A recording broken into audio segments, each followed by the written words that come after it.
ये कहानी है विश्व के सबसे बड़े महाकाव्य की, जिसमें योग है, यथार्थ है, विवेक है, परमार्थ है, सत्य ज्ञान का दिव्य प्रकाश है, आध्यात्म का महाआकाश है।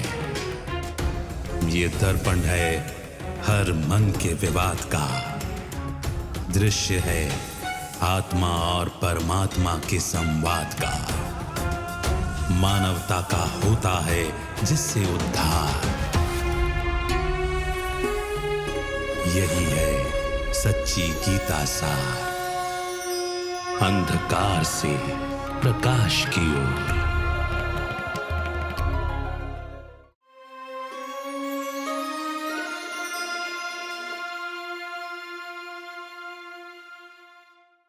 नमस्कार। अंधकार से प्रकाश की ओर सच्ची गीता सार इस कार्यक्रम में आप सभी का स्वागत है।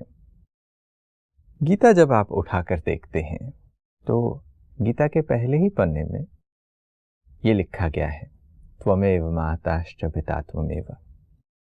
बहुत बार हम भजन गाते हैं, मंदिरों में प्रार्थना करने जाते हैं तो हम बहुत सरल शब्दों में कह देते हैं, तुम हमारे माई बाप हो।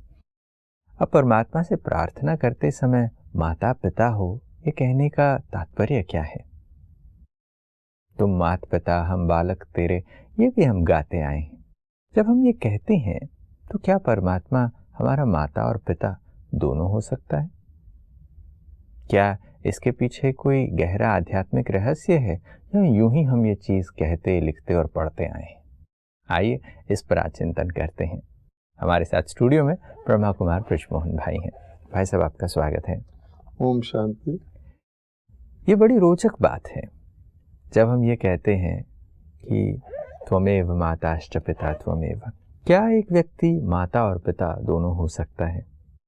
संबंध के रूप में तो दो अलग अलग लोग होते हैं, बट परमात्मा के लिए हम कहते हैं कि तुम मात पिता हो हमारे, तुम मात पिता हम बालक तेरे, तुम्हारी कृपा से सुख घनेरे। ऐसे अनेकों भजन हैं। संस्कृत में तो हम त्वमेव माताश्च पिता कहते हैं।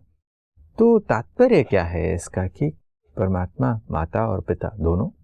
भारत के जो मुख्य धर्म है दुनिया के, उसमें देखिए कि प्राय परमात्मा को पिता कह के कहा गया है।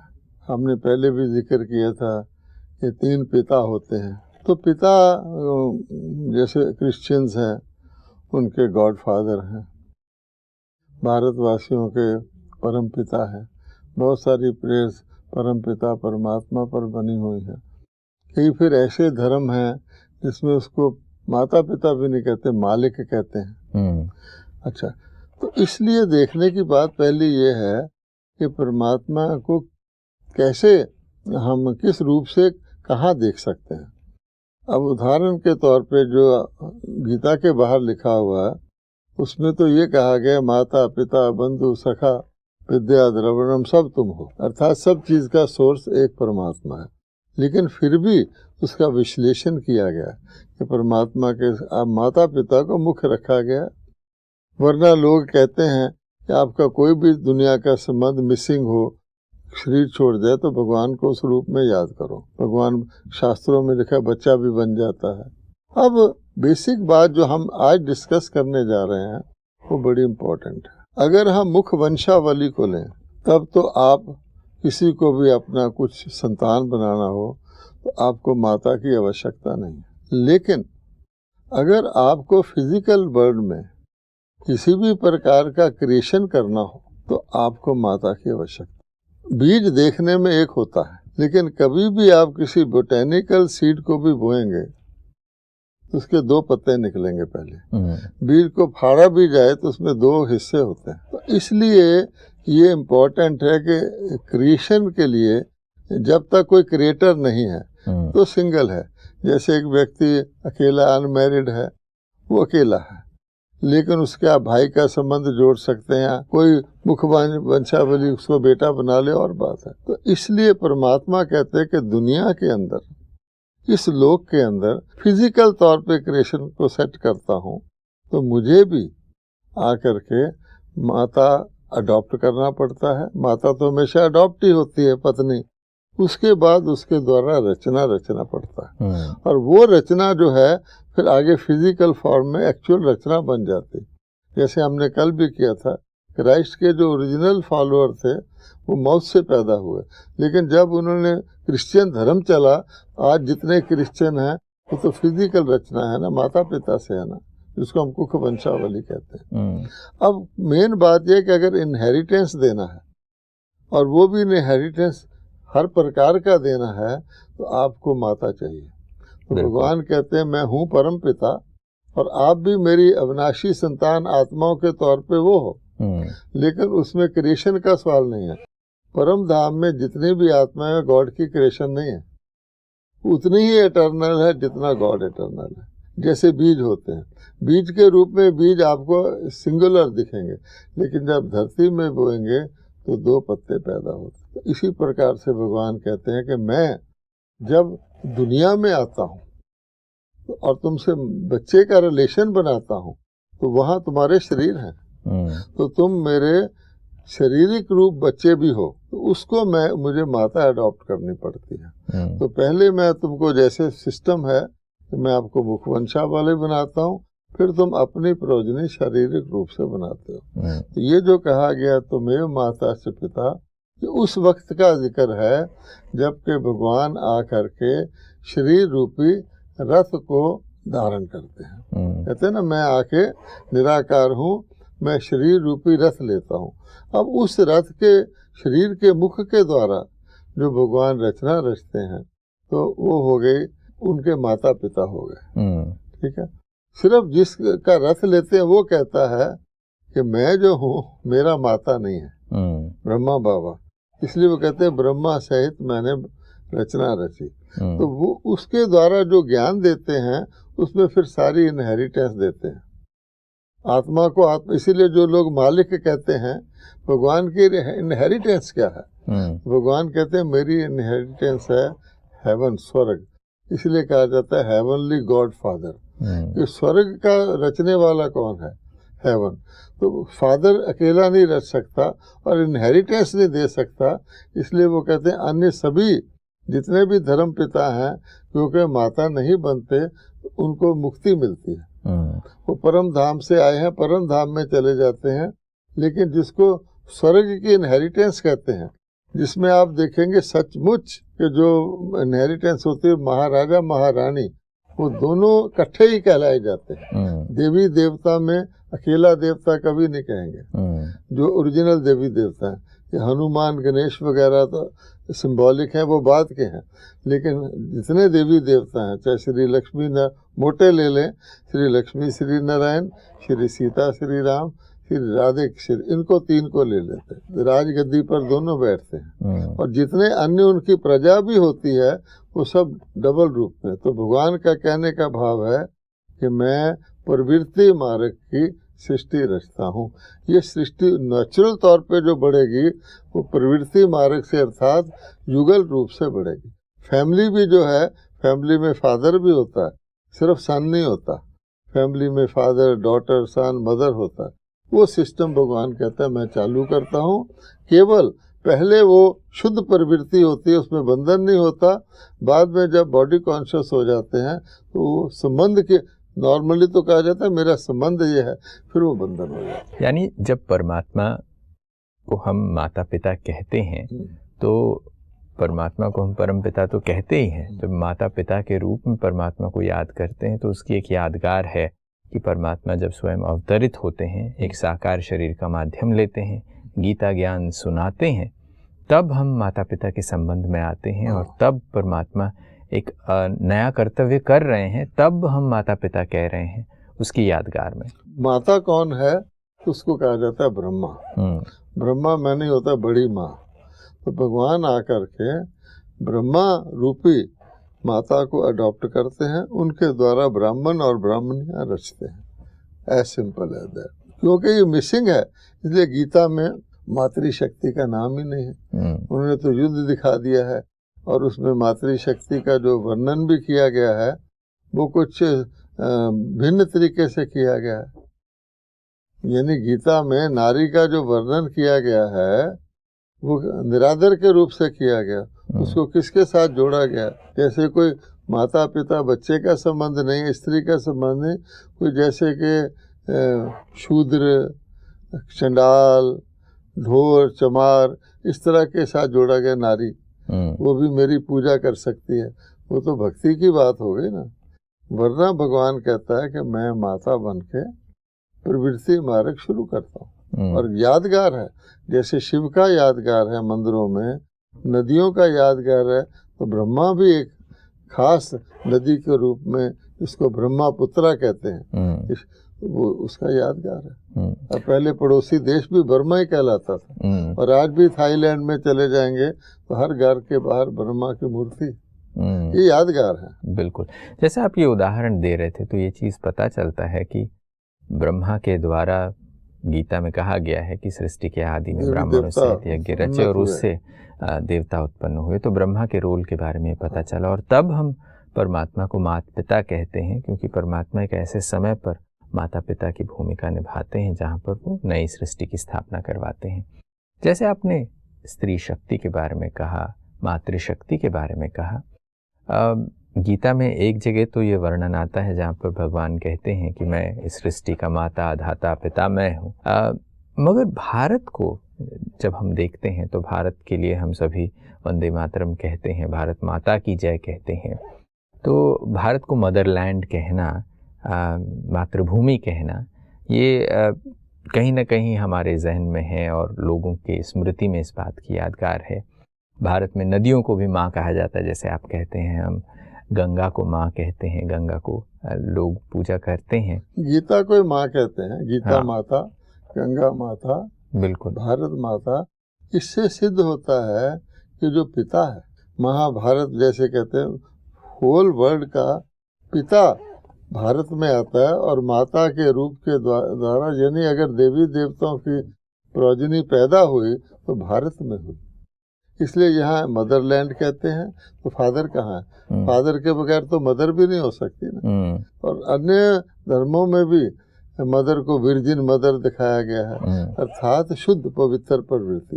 तो भगवान आकर के, क्योंकि भारत में पिता आते हैं, परम पिता आते हैं, तो हर चीज को उन्होंने फिर माता का रूप दिया। पहली तो गीता माता है।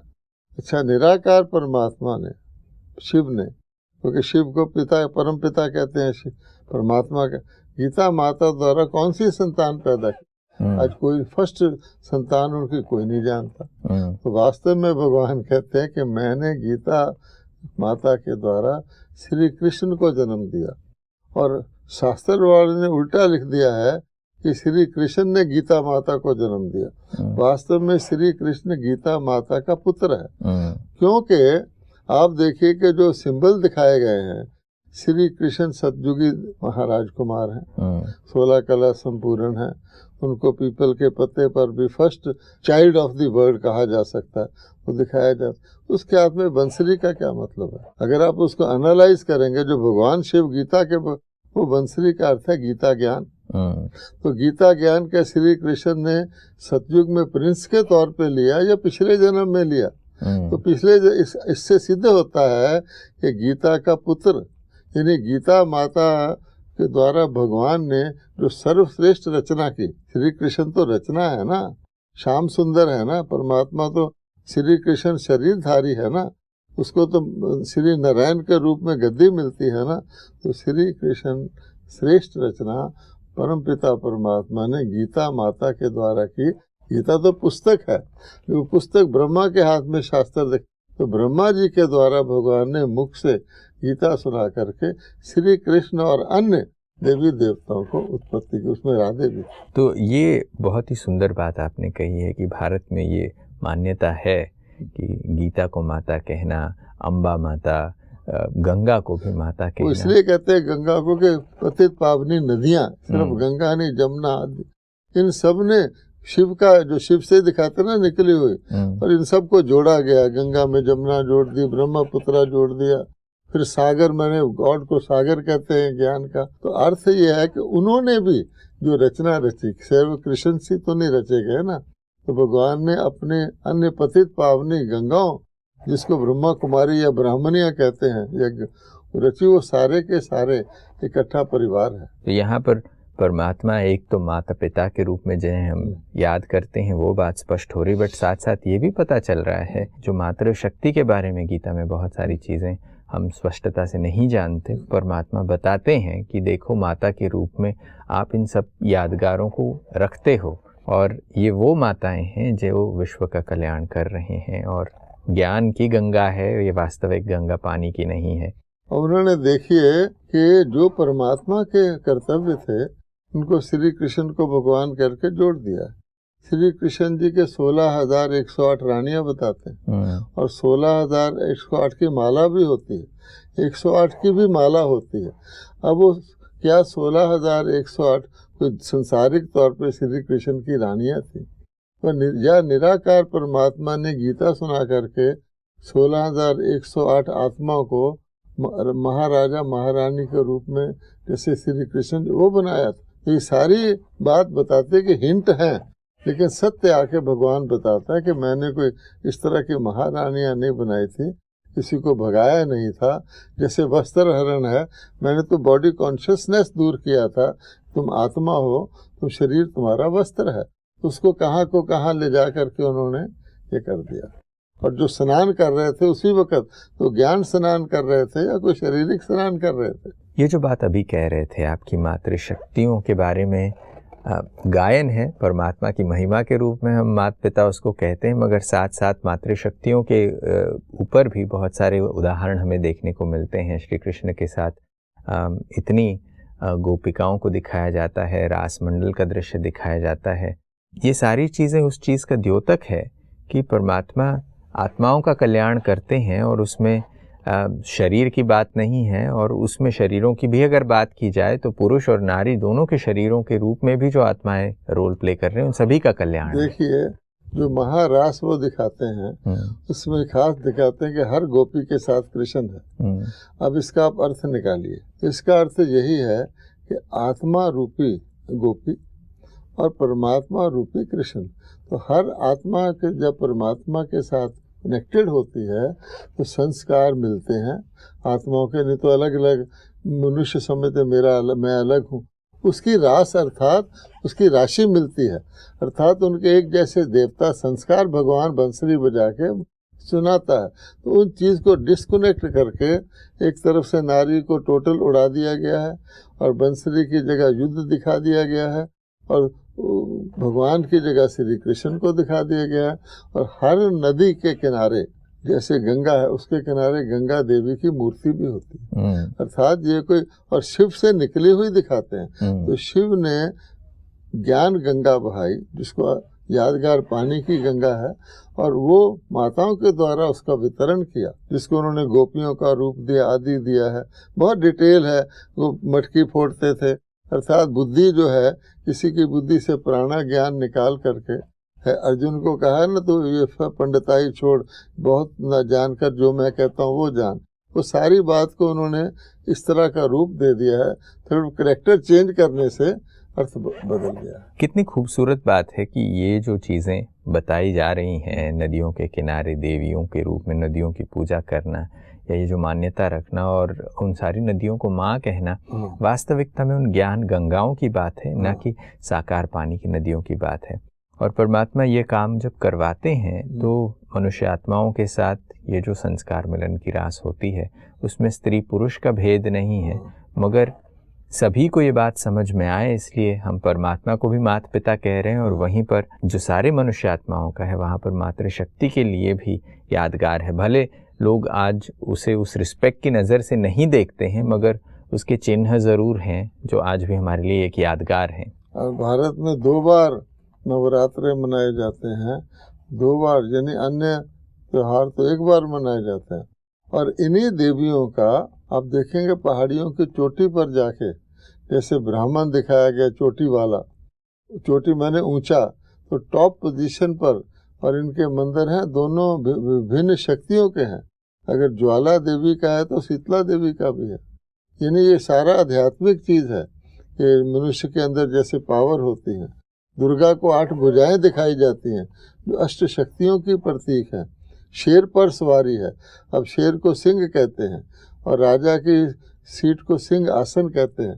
तो जो शेर पर दुर्गा बैठी दिखाते हैं, अर्थात जो आत्माएं गीता ज्ञान द्वारा अष्ट शक्तियों को धारण करती है, वही सिंहासनधारी अर्थात सतयुग में आसन के धारण करने के लायक होती है। आजकल भी सिंहासन का जो आरंभ बनाते हैं उसमें शेर का मुंह दिखाते हैं, शक्तियों का प्रतीक है। और ले लीजिए तो जैसे ब्रह्मा जी हैं, तो ब्रह्मा जी को द्वारा भगवान ने ज्ञान सुनाया, उनके साथ जो सरस्वती है उसको गॉडेस ऑफ विजडम क्यों कहते हैं? शिव ने ब्रह्मा जी के द्वारा ज्ञान सुनाया, तो सरस्वती ने भी जो ब्रह्मा जी के साथ दिखाई जाती है, उन्होंने भी तो जैसे ब्रह्मा जी के द्वारा उसने सुना होगा ना। और सरस्वती को एक गुप्त नदी के रूप में भी दिखाया जाता है, वो भी एक नदी है जिसको ज्ञान गंगा कहते हैं। अगर आप लिंक करेंगे तो बहुत क्लियर है। तो भगवान ने शक्ति बनाया, तो शक्ति रूप से आत्मा को नारी का रूप दिखाया गया, पांडव रूप से आत्मा को पुरुष का रूप दिखाया गया। पांडव मैंने जिनका पंडा, जिनका गाइड, लिबरेटर भगवान है। कितनी सुंदर बात है कि हम देवियों को शक्तियाँ कहते हैं और परमात्मा उनको वो शक्तियाँ देते हैं, शक्तियाँ बनाते हैं। और इसके उदाहरण कितने सुंदर स्वरूप में, संकेत के रूप में, सिंबलिज्म के रूप में हमारे पास है। चर्चा तो बहुत ही खूबसूरत चल रही है, मगर समय को देखते हुए यहीं पर हमें विराम लेना पड़ेगा। अगली कड़ी में इस बातचीत को और जारी रखेंगे। आज आप स्टूडियो में आए, इसके लिए आपका बहुत बहुत धन्यवाद। ओम शांति। दोस्तों, अंधकार से प्रकाश की ओर सच्ची गीता सार में बहुत स्पष्टता से इस बात को समझा है। जब हम परमात्मा को त्वमेव माताश्च पिता कहते हैं, तो क्या परमात्मा माता की भी भूमिका निभाते हैं? क्या सृष्टि पर एक ऐसा समय है जब परमात्मा माता पिता के रूप में हमारी पालना करते हैं? क्योंकि परमात्मा को हमेशा ही परम पिता कहा जाता है। परम धाम में आत्माएं हमेशा परमात्मा के उस संबंध में रहते ज़रूर हैं, मगर इस सृष्टि पर जब परमात्मा आते हैं, जब गीता का ज्ञान सुनाते हैं, उस समय पर परमात्मा माता पिता के स्वरूप में होते हैं। परमात्मा के इस विशेष स्वरूप को आज हमने समझा है। आज की कड़ी में बस इतना ही। अगली कड़ी में कुछ और विषयों के साथ फिर हाजिर होंगे। तब तक के लिए नमस्कार।